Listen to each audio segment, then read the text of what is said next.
guys, so today I'm going to do what I've been planning to do actually for a while. I just haven't really had time because I've been much busier than I anticipated I would be because I've been handed a whole bunch of new projects. But here's this book review I've been waiting to do for a long time about The Lady of the Rivers, which is in continuation to my Red Queen and White Queen, kind of like a sequel to that little haul, and this is the third book. So if you don't want to know what happens now, turn off the camera, but for those who do want to hear, here I go. When we first enter the book, we meet Joan of Arc. I don't even know if it's Joanne or Joan, but I'm pretty sure it's Joan. And she's been arrested for raising the English or the French troops against the English for the true King of France.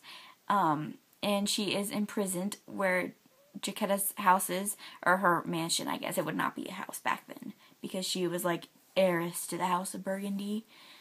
Melusina, if we remember. But, yeah, she and Joan become really good friends. Joan ends up being burned at the stake, and Jacquetta is forced to watch, which is horrible what they did to women back then. Which is kind of ironic, because, okay, I'm going to get to the irony part later, but if we remember from the Red Queen, Margaret is Joan's biggest fan. She looks up to her, she's her idol. I think it's Margaret. Yeah, it's Margaret. Okay. I just had a mind blank. And, yeah. But, anyways. The ironic part is that since Joan's magical or whatever, she sees stuff, that's why she is killed.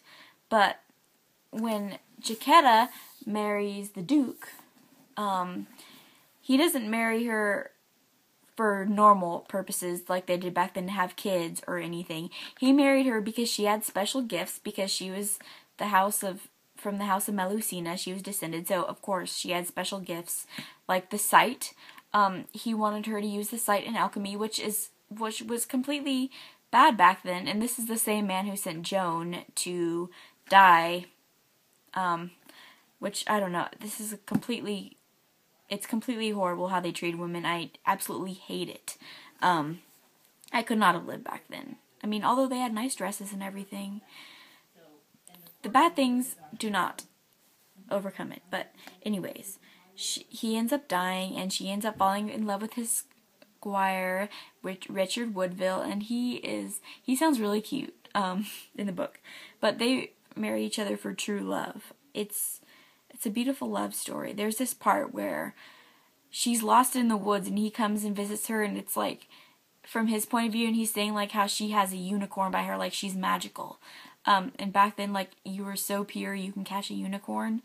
That was wanted for alchemy. But anyways, I just thought that was just a tad bit ridiculous about poor Joan. But yeah, that really leads to the story, because it teaches Jacquetta that she cannot trust any men or let her secrets be known. One thing I don't like about this book is this book ends right where this book, starts. And, in The White Queen, Jacquetta is portrayed very differently. She is portrayed like she wants to use her magic, and in The Lady of the Rivers, Jacquetta's very hesitant to use her magic because it's against, it's against everybody's beliefs, and if you did use that kind of stuff back then, you were either burned at the stake or you were like publicly shunned. Like, you were shunned. I mean, yeah, you were shunned. It didn't matter who you. Another thing is, back in the day, she lived with the Queen Margaret of Anjou, and actually, I don't know, I kind of like Margaret. There's a scene which I'm not going to talk about, but just read the book, and it's toward the end where I can't say it, okay, because that's just too big of a spoiler, and it's really, I don't know, I can't say it without, I don't know, you know what I mean. Anyways, I really want her to write a book on Margaret of Anjou. Or Anjou. I don't even know how to say it, but that would be a really good book, because Margaret is a big part of the book. It talks a lot about Margaret and the struggles she went through to keep her kingdom.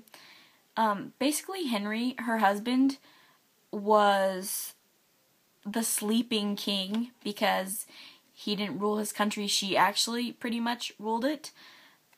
Women in power weren't necessarily accepted back then. They were not at all accepted. So it was kind of interesting because she fought and they didn't want her to be queen. One thing she always kept raising armies against the Yorks. What I want to know is where she got all these men from, because like so many of them would die and then she'd just get more and more. And I know once she goes to the Scots. So yeah, but anyways, this is a very good book. I very much suggest it if you've read all the others in this series. Like I said, pretty much the only thing I didn't like is that she didn't want to use her magic, and then in the White Queen, she was all for it. Like, her character was way different in the White Queen than it was in the Lady of the Rivers. And that really, I don't know, I kind of wish she would have wrote this first and then this one, because she was inconsistent with Chiquetta's character. That's all for now, but I'm actually reading the book Jane Eyre right now, and that is for my project in English that I told you about. So maybe I'll do a review on that. Like, it's a classic book, so I mean it doesn't matter what I'm going to say, obviously, because people already have their big opinions on that book. But I watched the movie and it wasn't like the best movie of all time, but it was a good movie. So maybe I'll read that and I will get you a review for the next time. Thanks for watching.